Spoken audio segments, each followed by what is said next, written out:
And I know so many people are just aching for spring, which is why we've got Jerry here, our plant and garden expert. And Jerry, the very first thing I want to touch on is everybody's ready, but we can't do it yet. No, it's a little bit too early yet. There's a few things you can probably put in the ground, but there's very limited yet. Yeah. We need to get 60s, several days in a row, maybe even 70, get the ground warmed up, get the frost out of the ground. You mentioned that the ground is still, frozen. Pretty yeah, frozen. About a foot down or so, there's still frost. So it's definitely too early to get much in the ground. But a lot of people have been asking you already what they can do, and you've got a lot of things that they can do right now. Right, but I want to show you what's really fun. I've had several people call this week asking about how big are your tomatoes. Now this tomato here, this is a big tomato. This is by far my favorite kind. It's called Celebrity. It's blight resistant, all types of disease resistant. It's a nice big smooth tomato.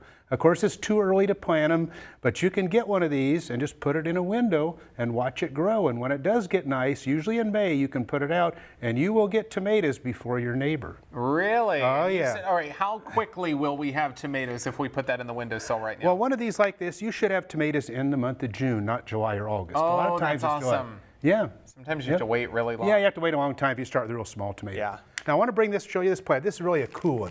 Oh, that's It's called a pocketbook plant. We'll get a close up here. It has a little thing that looks like a little pocketbook down in here. It's kind of a different type plant called Calceolaria or pocketbook plant. And we have those up in Ames too. Okay. And these here really make you think spring. This is one of my favorites. The Gerbera daisy. We have these in all colors already. That's beautiful. Ready. Now it's too early to put it out, but it makes you think spring. You can put one in your house and enjoy it, Right. I think that's the key that, right now it's still a little bit too uncertain. We always get a freeze in April or multiple freezes, sometimes even in May. So you really have to just be patient because we don't want to ruin things either. Right. You don't want to. Now I brought some seeds today. You can actually, if the ground dries out a little bit, you can actually plant these once the ground gets a little bit dry. These are all perennial seeds. That means you plant them, they'll come up year after year for you.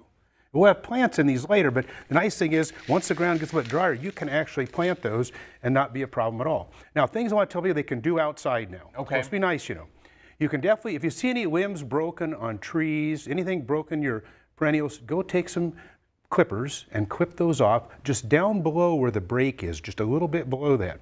Now, your perennial grasses, they're all brown looking now. Now is a good time to cut them off, and always cut them real low. A lot of people cut them too high. Get them cut down just a few inches, 2-3 inches above the ground. They'll come up a lot more equal, and the centers will come up really nice that way. All right, Jerry, you are getting ready for the season. Right. You're putting some of your greenhouses up now.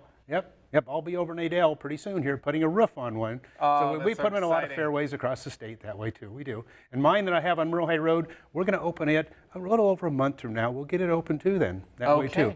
Yeah, and up in Ames, we have thousands of plants to look at up there. Just come see us up in Ames. It's nice inside all the time in the greenhouse, nice and warm in there.